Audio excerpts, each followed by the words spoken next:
Afternoon, everyone. I am Dr. Michelle Meggs, and I serve as the Executive Director of the Women and Girls Research Alliance here at UNC Charlotte. And I want to welcome you to our third installment of our monthly conversations. On this day, we are engaging in a very important conversation around the topic of intimate partner violence. And we will be having a fantastic discussion, a very informative and engaging discussion around intimate partner violence in the age of COVID-19 virus. And at this time, I am going to turn it over to Dr. Shanti Kulkarni, who will be moderating our discussion today with Dr. Ying Ly and also Ms. Henrietta Thompson. Dr. Kulkarni, I'll turn it over to you. Thank you, and I'm delighted to be here. Thank you for the invitation, Dr. Meggs. And this is a topic that I'm really excited to engage in with my community partners and friends. I think, let me just pull up the screen. So I'm a professor at UNC Charlotte in the school, and I'm primarily a researcher, but I also have a strong background as an advocate and therapist, and have worked in the field against domestic violence for a long time. So I kind of bring those different lenses to it. When we were talking with Dr. Meggs, one of the things that we really decided to present as a focus of our discussion is around sort of what we've been experiencing this past year in terms of what's often called the dual pandemic, which is really that we're experiencing a pandemic related to COVID-19, and at the same time, especially we saw over this summer, incidences of racial injustice, police brutality that really revealed things that have been going on for a long time, but really that both of these pandemics coming together and the ways that they impact, especially communities of color, I think have created an opportunity for us to really reflect on what are the needs in those communities. So I'm going to just begin by offering some research and some context to our discussion, and then we'll kind of segue into just a more of a conversation. And at that point, we'll kind of invite your questions through the chat. So I'll be monitoring the chat and sort of posing some questions to my colleagues. So let's see. Okay. So this is what I'm going to talk about first, is just the experiences of women of color with IPV and help seeking. And then we'll kind of, I'll present a little bit of research there that has been done, very quickly on what we think we're learning about the impact of the COVID crisis on IPV survivors' needs, and also around the service delivery system. Okay, so just to kind of begin our conversation, it's often said, and it's extremely true, that anyone can experience domestic violence, and being a member of any particular group, whether you're male or female, or if you're part of any kind of racial or ethnic group, doesn't protect you from these experiences, that we see them across groups.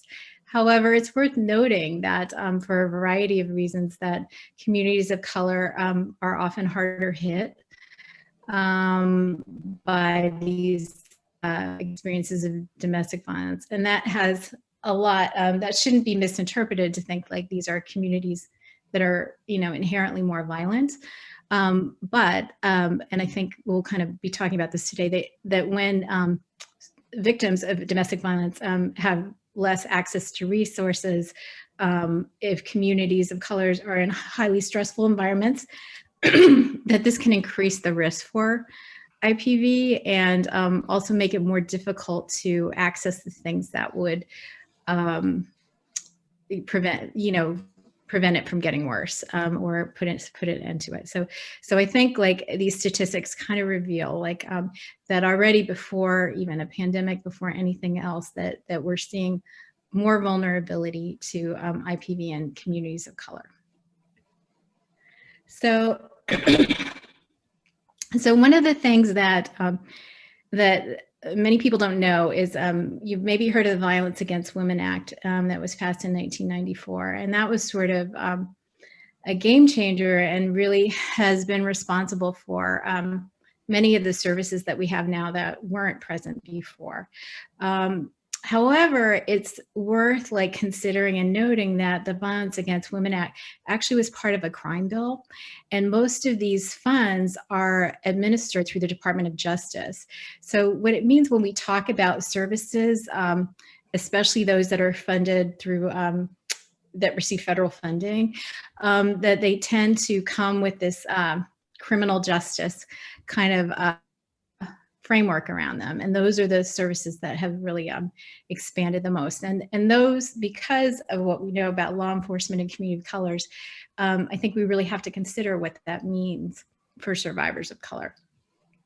So some things to consider are that we know that Black women and Latinas have actually higher rates of IPV homicide. So that they might, these women survivors of color may be experiencing more severe forms of abuse and more lethal forms of abuse, or that or don't get the protection they need to prevent that. And the other thing I think that's interesting is that there are differences in terms of what types of services are either most available or most preferred by women of color. And so what we tend to see is white survivors tend to show up in mental health or social services kind of context and get a different kind of service delivery experience based on that kind of system. Whereas we're more likely to see Black and Latina women receiving help from law enforcement or from the healthcare system, which again is a different kind of service delivery frame. So what we should know as well about help seeking is that that services for IPV aren't, there are unique barriers that exist for different groups. And so one thing we know for Black women when they do seek help around domestic violence is that they're actually more likely to be arrested themselves. And that can be because of a variety of reasons that we'll talk about a little bit later. And they may have more fears about police violence against their partner. So that in a situation where they may want to be safe, but at the same time, you know, calling the police kind of raises the risk that something might happen to a partner who may be the parent of their children, and what that means to actually make that call can be present some quite difficult kinds of quandaries. The other thing we know is, or that we hear, is that there's a fear, there's really a history about child welfare involvement, and in the state of North Carolina, child witnesses of domestic violence, that is considered a form of child maltreatment. And so what that means is when you call for help, you also risk having the child welfare system become involved in your family as well. And so a lot of history and fears about what that means as far as losing your custody of your children. For undocumented women, there are other kinds of barriers and risks to seeking help, especially from law enforcement, right? So a lot of women worry about deportation for themselves or for family members. And then across the board, there might be economic concerns, right? So if we're talking about the main way I access help is through having my partner arrested or jailed, then what does that mean as far as my own support? Like as far as can we survive without that income or economic contribution? Then there's a whole set of cultural expectations, which I think we'll get into more in our discussion. There can be language barriers. So if services are primarily provided in English, if that's not somebody's primary language, that can be a huge barrier. Okay, so shifting to the second pandemic. So thinking about COVID and what this means for IPV survivors. And so one thing that we know is that since sort of these lockdowns have emerged across the country, that we've also seen a surge in hotline calls. and what we know from the types of calls that we receive, as well as the types of calls that law enforcement receives, is that that people are spending more time kind of sheltering with their abusers, and more time where they might be surveilled. There might be additional stress in the home because of what's happening economically to the family. And so survivor sense of, and there may also be fears about going into shelter, emergency shelter, because fears of infection for yourself or the family. So there are a lot of, there's a lot of stress and kind of increased risk that's happening for survivors at home right now. Okay, so I'm going to share a little bit. This is from some survey research we did over the summer. And this was done in collaboration with the National Alliance for Safe Housing, and did primarily surveys of service providers who work very closely across the country with survivors. And so we kind of were asking them what kind of requests for services, what are they hearing sort of on the front lines about what the survivor needs were. And as you can see, and we were able to kind of track like what things might have been. So if we look at things that we were hearing about in May, are we still hearing about them in July and August as well? So I think what really comes across is just the different kind of constellations of needs. So there are financial needs, but also, food needs, right? And healthcare needs and childcare needs. And that there seems to be like still this fear of infection that is, seems to be going up rather than down.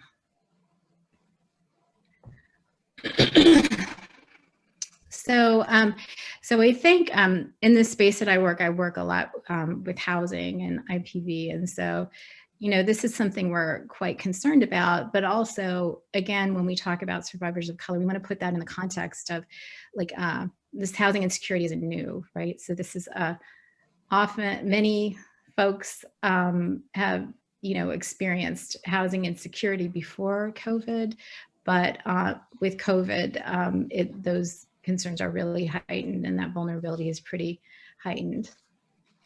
And so we know is about 1 in 4 are reporting housing insecurity and haven't been able to, really worried about making rent. And then on the right, you can kind of see that that's, we look at it as 1 in 4 overall, but then when we look at women of color, it's much higher. Okay, so what does this mean for service delivery? How has this changed during COVID? And so for those of you who don't know, IPV services have been fall into different categories of service. And so emergency shelter is probably one of the ones that we're most familiar with, but DV organizations also provide all kinds of advocacy and case management. It might be legal advocacy. It might be helping people to transition into some kind of housing. I think I'm sure Henrietta will do a good job of kind of describing sort of the array of services, as well as counseling. But all of these things that are normally provided now have to be provided in a different way because of COVID. So if you think about shelters, what shelters had to kind of immediately do was reduce capacity so that people could be able to have more socially distant spaces. Meals needed to be provided differently, and they couldn't house as many people. So what that meant is, like, if you think about it, if, as we just said, COVID is a time where there might be greater need for getting out of a dangerous situation, but then there's less capacity, at least from sort of the traditional sheltering services. So, so what we heard, and again, this is like nationally, is that we're seeing overall a shift away from sort of this emergency sheltering where everybody is kind of together, and more kind of hoteling and offsite housing being provided with support services. So this is kind of a trend that I think that the field had been exploring, but very accelerated during this crisis. And so it means that you know, since it might be that you would work with people in person in the past, and now you're trying to figure out virtually, how do I do the advocacy and the safety planning that's going to help the survivor, but you're not working face to face anymore. Okay, and this is just a little bit about the sort of DV service organizations and how they were challenged during COVID. And I think you can see that, you know, especially early on, that there were, you know, some staff reductions and sort of funding that was challenging for people, that morale and the stress of working under these conditions is very difficult. But more than anything, it really stands out. You know, service providers are really struggling and trying to stay connected with survivors who need their support, and just trying to find new ways to do that safely. And again, this just sort of highlights, because I think we want to, as we're talking about the Women and Girls Alliance, we're really interested in sort of the way that gender informs all of this. And what it's worth noting that, you know, this is primarily a female workforce. I'd say like probably 90% or so of advocates are women. And so they also are dealing with changes in their own life, right? And so what that might mean is increasing caregiver, you know, their children may not be in school anymore. They may or may not have good internet access. They may not have a job that's easy to do remotely, or they may have a job that's hard to do remotely.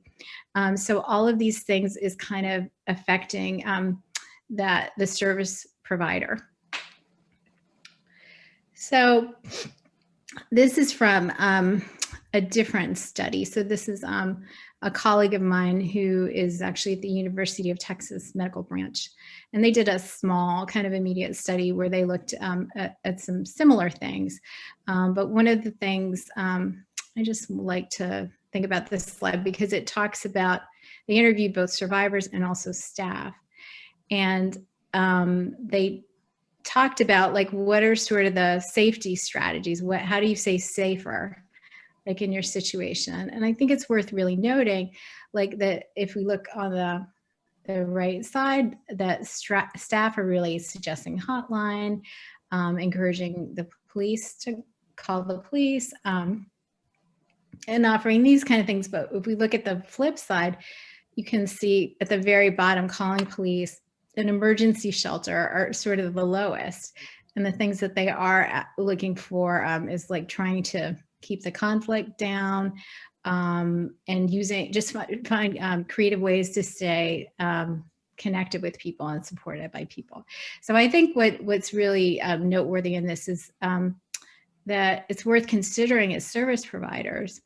Are we offering the things that people really want and need, or are we offering sort of the things that that reflect what our service delivery looks like?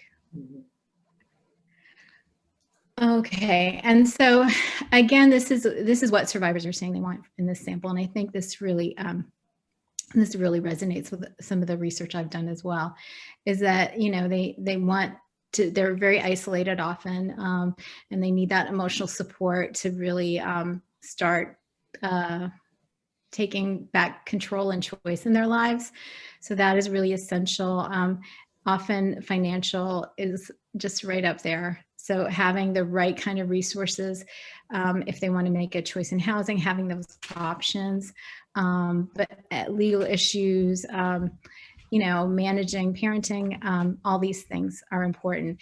And again, like if we look down at the law enforcement support, that's only 42% of what they're asking for. So it's still important for some survivors, but it's not even a majority of survivors that are asking for that. And then when we look at shelter, again, something that we is kind of our default that we want to provide for survivors, there's only 27% who are saying that's really what they need to feel more safe. Okay, so so I think just to summarize, some of the takeaways I think are in these data and sort of what we're learning is that historically survivors of colors have experienced high rates of IPV, And they also face unique challenges associated with race, class, immigration status, et cetera, when they seek help. And so we really need to consider in general, like, what is the service delivery system that we've created? And is it really meeting the needs of those among us who are the most vulnerable? With the COVID crisis, I think it's bringing things into more stark relief, and also maybe creating some opportunities for innovation and for doing things differently than we have in the past, because we're forced to. So what we know about the COVID crisis is that they're reporting greater needs, especially around finances. So how do we begin to address that in a different way? They're more sheltering in hotels in their homes. So how do we support survivors that aren't, together in a shelter? Like, what does that look like? How do we support survivor safety in different ways, virtual ways sometimes? And also, I think it's really important not to just gloss over is that the staff that provide these services do incredible work under tremendous stress. And so as we consider like how we go forward, like how do we support staff so that they're also being well taken care of? So let me see if I can stop this share. So, okay, well, so I think at that point, we'll kind of shift a little bit into our discussion. So Henrietta and Dr. Ying Ly, could each of you tell us a little bit about the IPV work that you do and how you first got involved? Sure, I can start first. So I'm currently doing a postdoc here at Women and Girls Research Alliance, and also a co-PI with Dr. Kulkarni on intimate partner violence in the Hmong community. And my specific research question is looking at how traditional leaders who are all male impact the safety of intimate partner violence victims and survivors in the Hmong American community. And having said that, let me tell you why I'm focusing on the Hmong and who are the Hmong and are they here in North Carolina? Just for those of you who don't know who the Hmong are. So I'm Hmong, I speak Hmong, and my family were former refugees from Laos, a country that bordered the country of Vietnam in Southeast Asia. My father was very involved as an officer in the war. And so when that war ended, he had to leave the country. And therefore we became refugees. So most of the Hmong here in the United States are former refugees, and then now first generation and second generation Hmong Americans. And North Carolina has the fourth largest Hmong population in the United States, next to California, Minnesota, and Wisconsin. In the Hmong culture, when we talk about IPV survivors and victims, it involves marriage, right? So in Hmong culture, marriage is a rite of passage for a Hmong woman. So through the marriage ceremony process, a woman is relinquished from her birth family and then becomes a member of her husband's family, and then by extension, the clan. And in Hmong culture, our surnames are our clan names. And so we are strictly prohibited to marry someone who is from the same clan or has the same clan name. So therefore, being a member of the Hmong clan is something, it identifies you as a Hmong person. That's how we see it in that community. And traditional Hmong clan system is a patriarchal system, a patriarchal culture.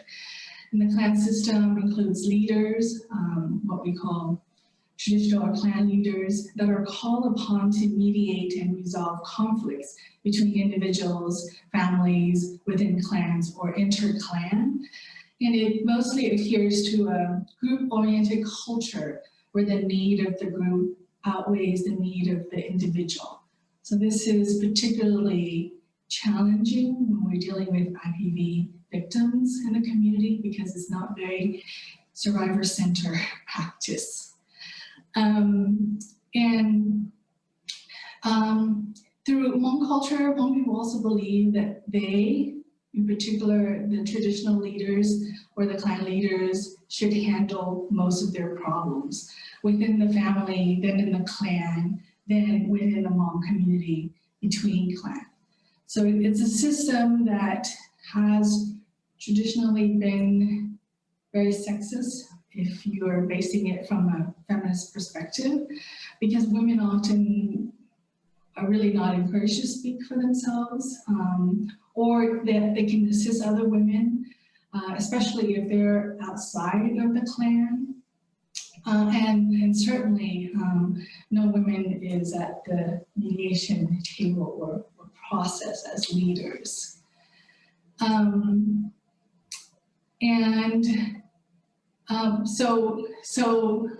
I used to run a Hmong women organization in California.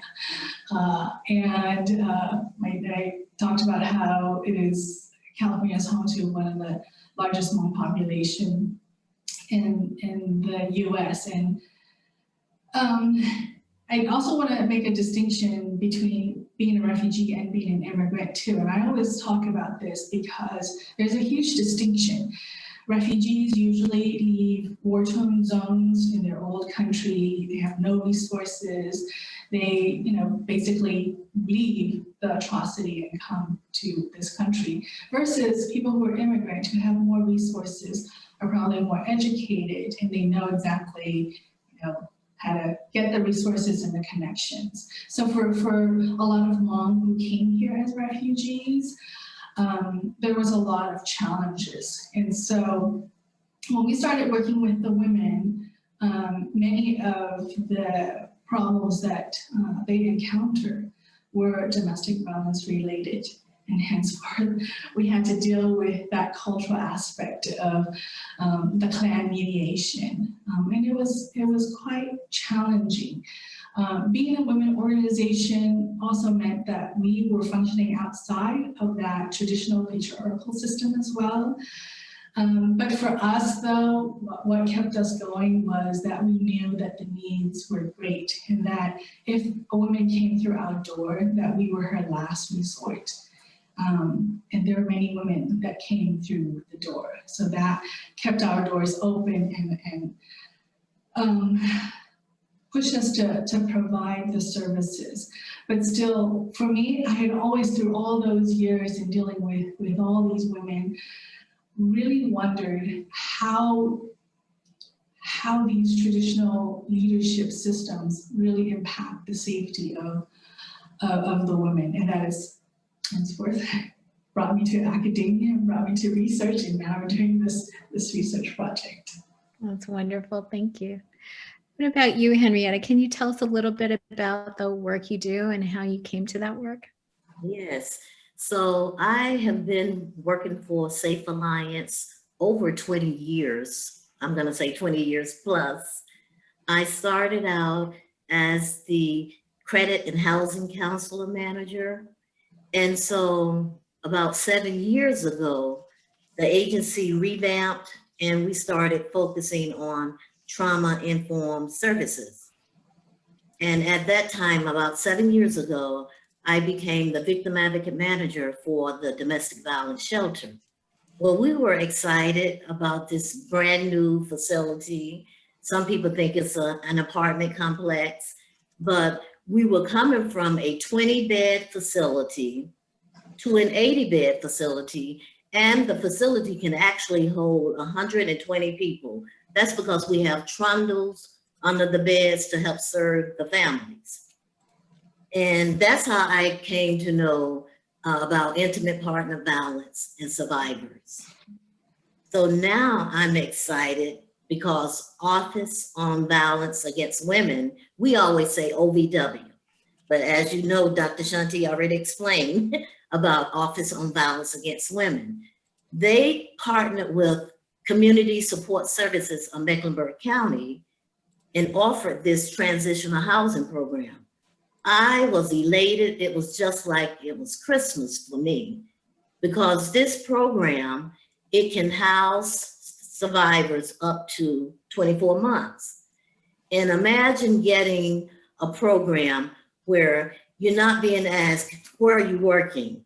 What type of income do you have? Where are you going to keep the children? We're going to have to call DSS. I mean, the list goes on and on. So they designed this program to allow survivors time to heal from that trauma. And so while we are working on this program, Community Link will research houses. They will find safe and affordable housing for the family. And then I will offer case management, wraparound services. So we use the trauma-informed approach. And I know a lot of people say, well, what is that? Basically, trauma-informed approach, you are meeting the clients where they are. So coming from a framework of building a relationship, collaborating, that client needs to earn respect. And so, likewise, but you want that survivor to be able to trust you. You're building that rapport, but most of all, you're empowering that survivor. Remember, we're not here to delegate or dictate to that survivor. That survivor has full control over their life. We're just here to help guide them. And we know that trauma can occur at any age. It could be a long-term effect on children developing brain. So some people say, well, I need to know a little bit more about trauma. How do you get this? Well, anyone can get trauma. We can give some examples, but trauma-informed is based on understanding that the impact of the violent experiences and damaging relationship, it affects not only the survivor physically, but it affects them mentally, emotional, and economic well-being, also spiritual as well. We know that trauma isolating impacts makes relationship more difficult, but we know that it helps the survivor rebuild a sense of control and empowerment.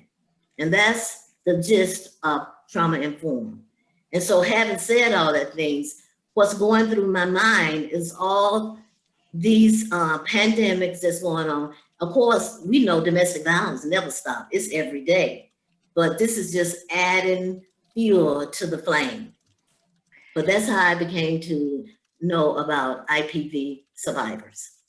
Yeah, thank you both. I hear so much of your passion and just like deep knowledge coming through. And it strikes me as you're talking is it just really, I think, underscores how we just need a range of options for people. Like not one solution is going to work for everybody, right? So as Mei Ying was talking about, like Hmong women have really different needs, right? And different opportunities.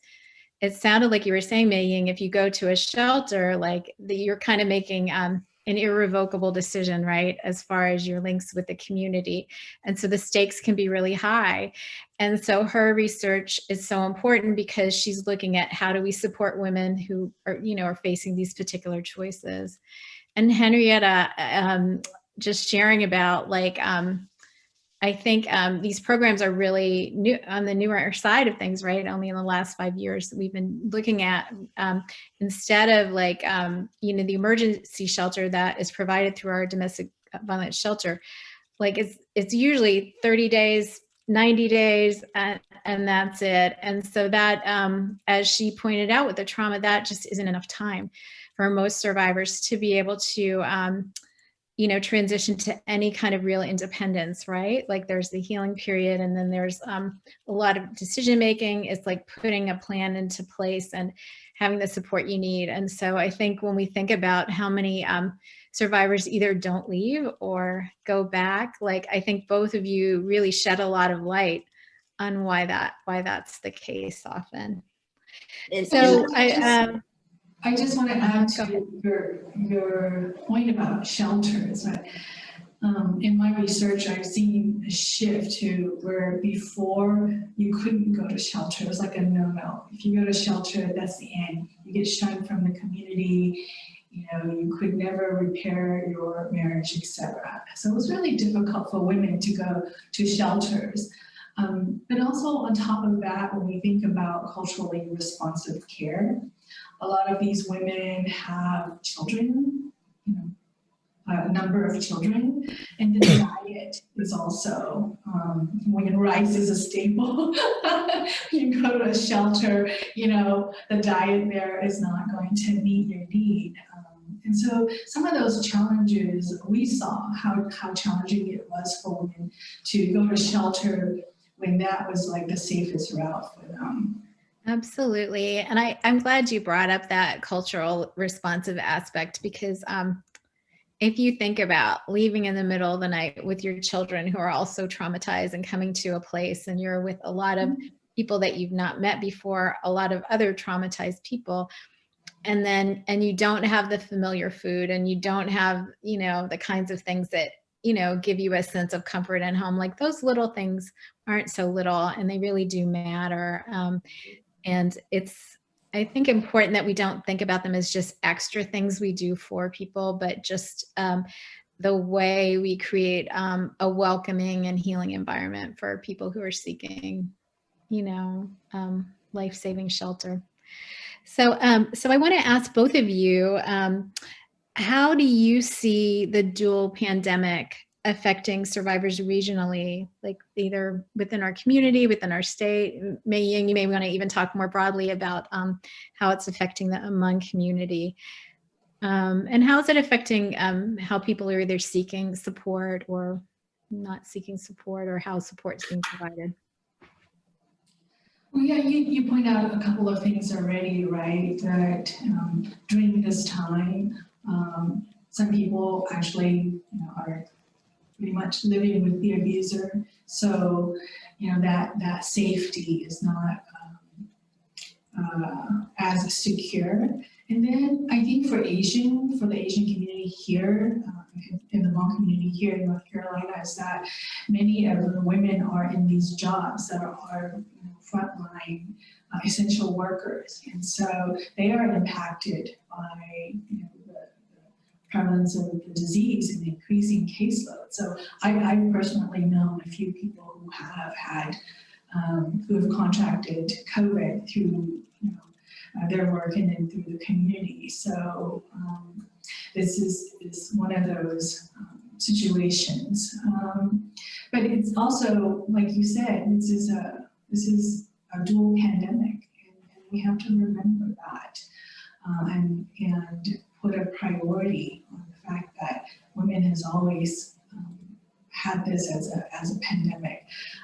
One of the other urgency for me to start on this research project was because in 2019, there were 3 women that were killed in 3 months consecutively across the country.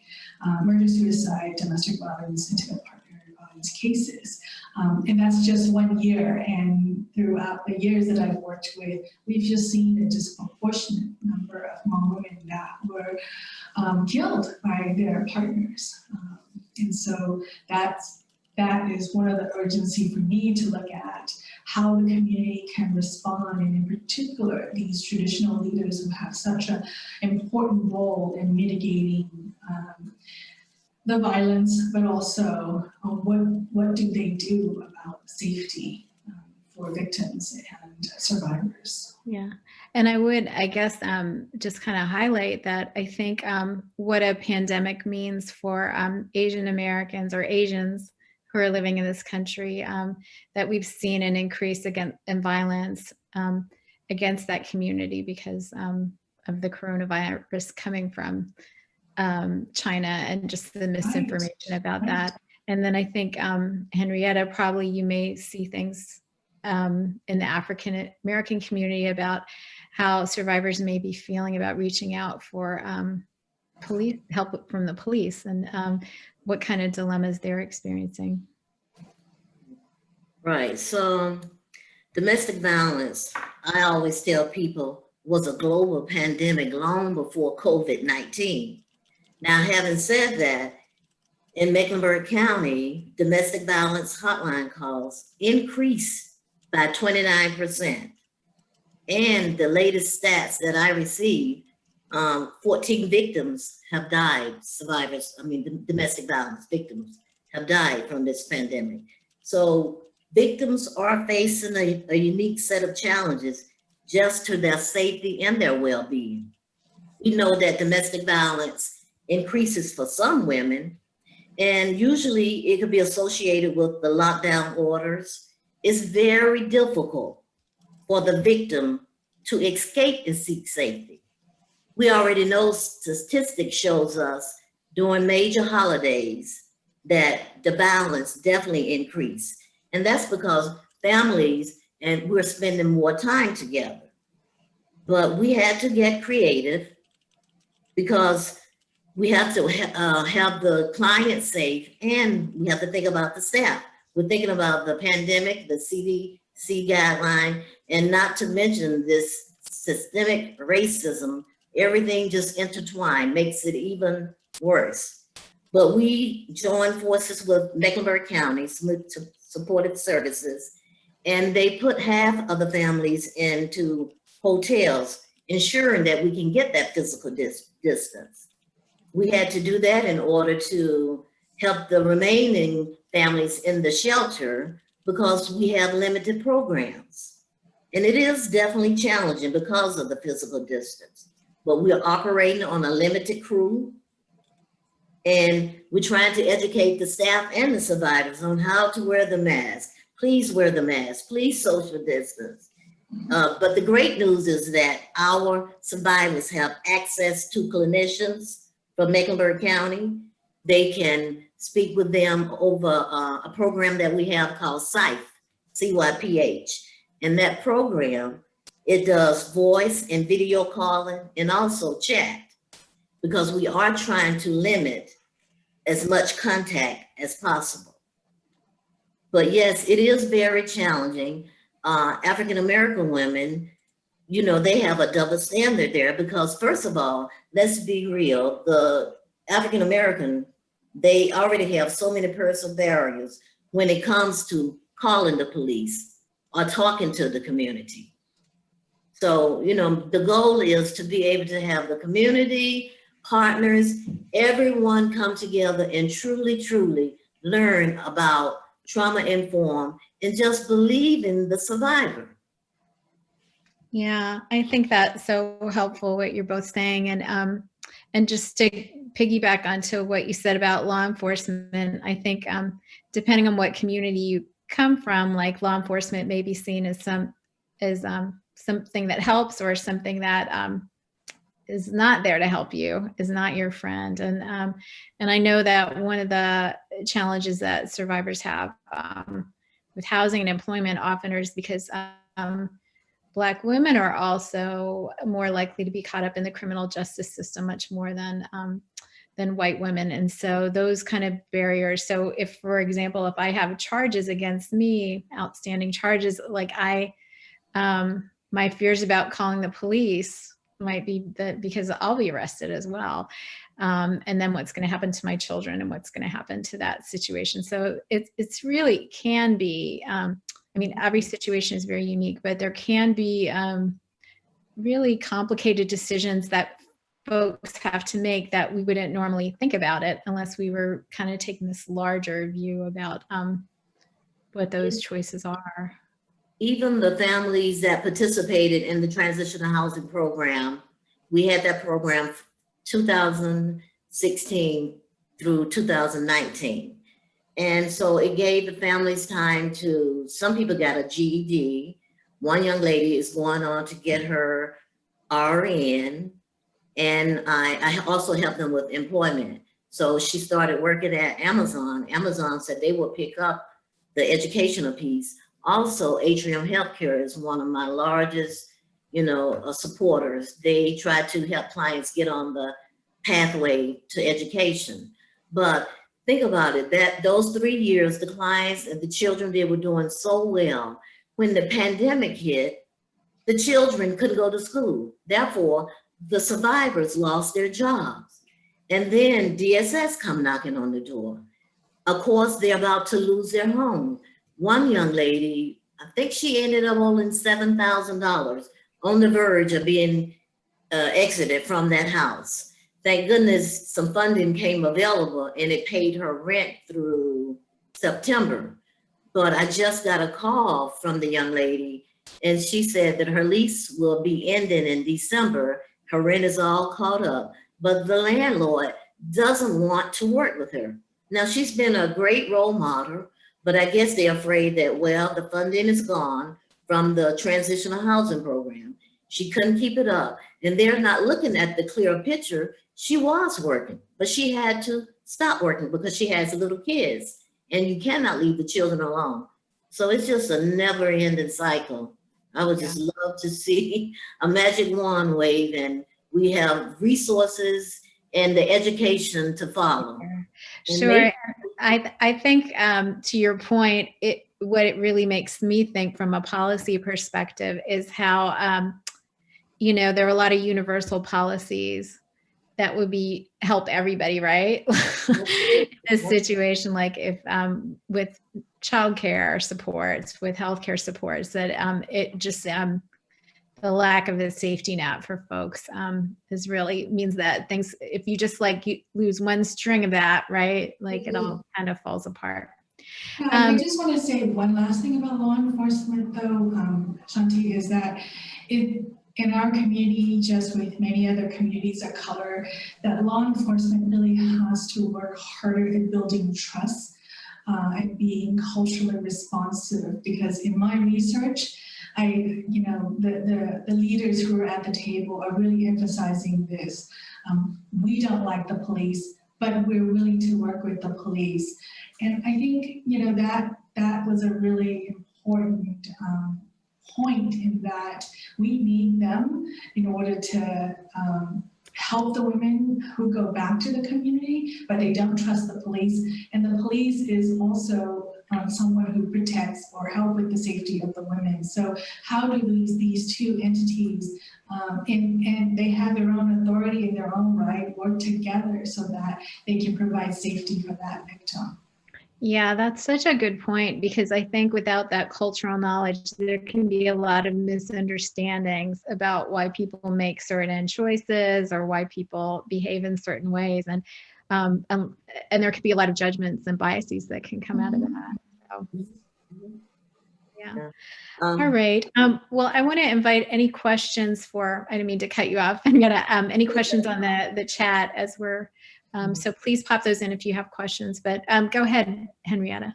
Yeah, speaking of the law enforcement,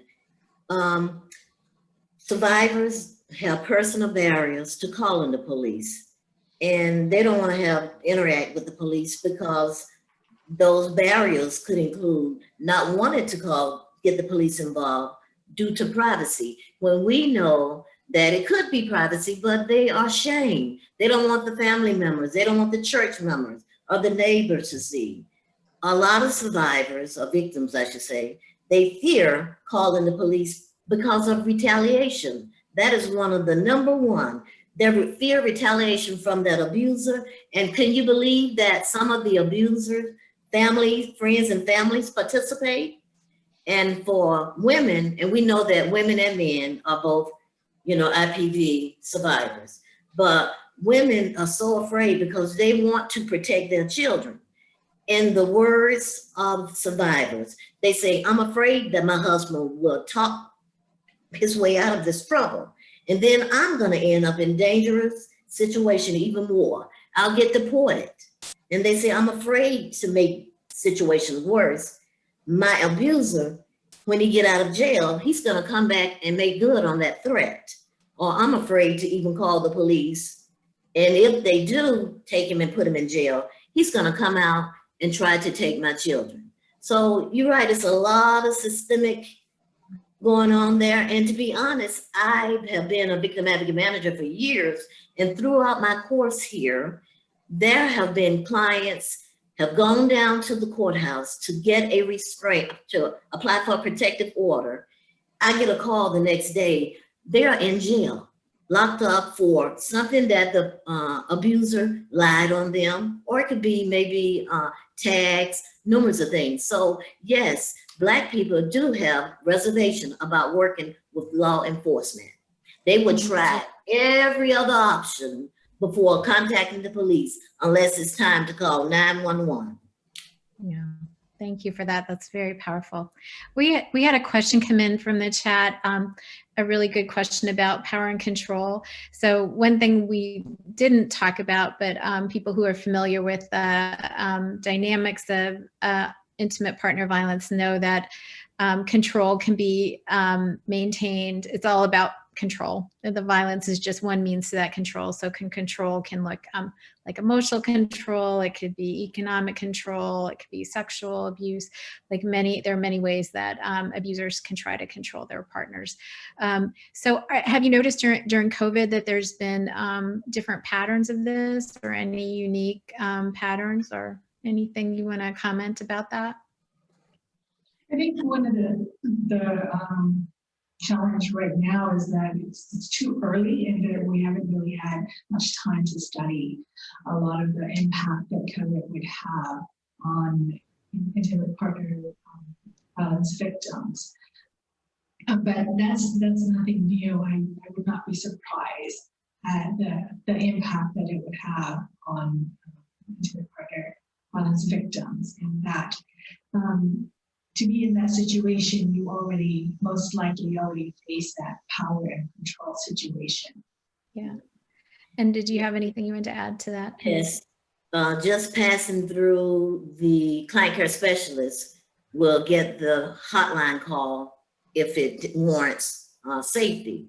And I can hear the women on the other line of the survivor, I can't talk right now. I'm running outside. He has me controlled. Imagine being in an abusive relationship just under normal circumstances and during the holiday. Then you throw the pandemic in the ring. We have been in this pandemic since March, should have probably been long before then. And then add in the unemployment rate. Maybe the abuser is not working. And when you're talking about that power and control wheel, let's throw in financial abuse. The abuser is telling that survivor, hey, you don't have to work. I just want you here to take care of the children. All the time, they want to have control over that victim. But you throw all that in there, and the client is around that abuser 24/7. Balance is escalating, but you guys are right. The power control wheel has so much more than the balance, because even if a survivor have never reached been hit on or anything, eventually that domestic violence will increase to physical. So when we get survivors in and we're educating them on that power and control wheel, and we're going over everything in that cycle of abuse, by the time I finish with that power and control wheel, the survivor will look up, well, I am being abused. I just thought it was just physical, but it's so much more to that. And we don't want it to get to the physical part. Hopefully we can reach out to survivors and give them the tools that they need. Yeah, I would just, agree with everything that's been said. And I guess what I would say about COVID is that maybe there aren't necessarily like new power and control tactics that are happening, but it's more extreme in the sense that, like Henrietta was talking and Ying were talking about, just the proximity. And you're in a situation also where you're being told, like, you need to stay home, you need to do, you know what I mean? So in some ways that's mimicking some of the messages that abusers often give, right, about isolation. So isolation is a major tactic that abusers can use, and that under a condition of the pandemic, there's even more isolation, right? Because those times, at either the connection and supports or the good feelings that you have about yourself at work, if you don't have access to that, or if you don't have access to these friends or family, that it does make it much harder. So I think we have one more question over the chat. And Henrietta, I wonder if you might know about this. Do you know about how the work of abusers has been affected by COVID-19? So if people aren't familiar, that often there are, and mostly they're court order, but there are some voluntary programs for people who use violence to learn how to not use violence. But do you want to talk about how those services have been impacted?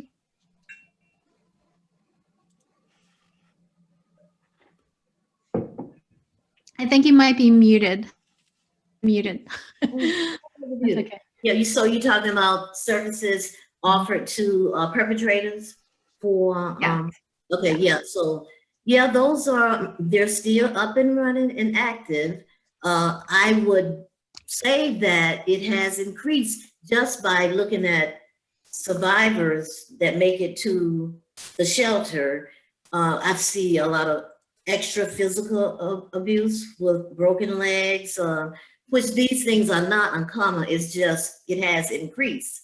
So the beauty of working with survivors and helping that perpetrator try to get some help, our survivors are able to go obtain a protective order through our electronic filing system. Have you ever heard of the e-courts, Dr. Shanti? Yeah.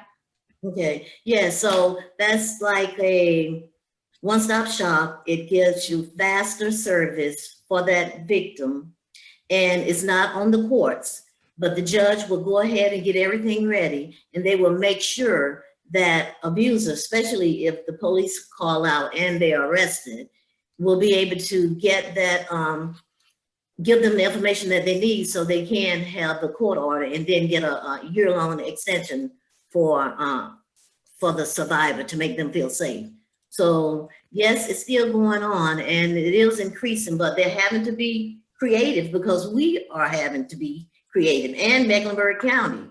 You know, when we first started, all services kind of ceased or just stopped for a moment, with the exception of major, dangers.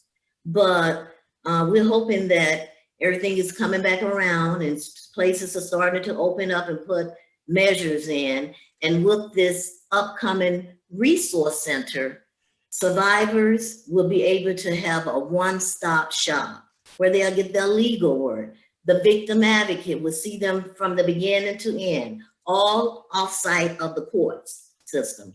And they will have the child protective services there, the social worker, the clinician. So we have a long way to go, but we're moving in the right direction. Thank you. So I think maybe we'll, it looks like a good stopping point. If we could just briefly share some resources that are available, and also just what people might be able to do if they want to get involved or make a difference. So the primary resource I'm going to share, which is there's a National Domestic Violence Hotline. The number to that is 1-800-799-SAFE. And that's a 24-hour, 7-day-a-week hotline. There's also text support through that. And you can access that through your computer as well. So there are many ways to access it, and that's a fantastic support. They connect people with local resources and provide sort of advocacy and safety planning as well. But I don't know, Henrietta, do you want to maybe just share anything locally about how Right. people can get help? First of all, I want to go back to survivors. We now have a language line. It's not that we never excluded immigrants or people of other cultures, but we have a language line that makes it so much easier. And so a lot of time advocates would ask me, hey, where can I send my undocumented client? They can't get any programs. I said, well, that's the beauty of domestic violence transitional housing program. No question asked. We do not discriminate. We bring them into this program as well. So they are always welcome to participate, and if they need help, to come to Safe Alliance. But we have a Greater Charlotte Hope line. It's a 24/7 hour line, and they give information on parenting, domestic violence, of course, and sexual assault. They have so many resources, but that's a local number, and it's 980-771-4673. And also our victim assistance department, we have court advocates that will guide that young person to get assistance. That's located in the courthouse, 800 East 4th Street, Suite 310. Yeah. I'll also just put a plug in if you feel moved to do volunteer work or to donate, that Safe Alliance, you can also call their hotline for that. They have wonderful training, and volunteer opportunities as court accompanists and hospital advocates and all kinds of, so that's a way you can get involved. And there are many ways to volunteer and get involved. So that would be another way to get connected. Thank you, Dr. Shanti. Okay. All right, well, I can turn it back over to Dr. Meggs. Oh, I think you're. Thank you all so much for this very informative and helpful conversation around intimate partner violence and the many ways that it affects our community, the ways that it affects women who are often invisible and silenced for various reasons. Thank you for sharing resources. Dr. Shanti, thank you for moderating this conversation. Dr. Ly, thank you for bringing our attention to the Hmong communities and the ways in which it's structured and how women may not always have a voice. Ms. Henrietta Thompson, thank you for sharing about the resources available through Safe Alliance and how women can find their voice and get advocacy and resources. Thanks to all of you for this very informative, again, discussion and the ways that women can find help and begin to build anew. I want to thank all of you who joined us as part of this conversation on intimate partner violence. Again, we have posted the resources in the chat, telephone numbers, and ways that you can find help or direct those who are in need of assistance. Thank you for joining the Women and Girls Research Alliance for our monthly talk. We look forward to seeing you next month on December 8th at 12 noon for a discussion on women in public service leadership. Again, we wish you a wonderful day and thank you so much for joining us today. Take care. Thank you. Bye. Bye-bye.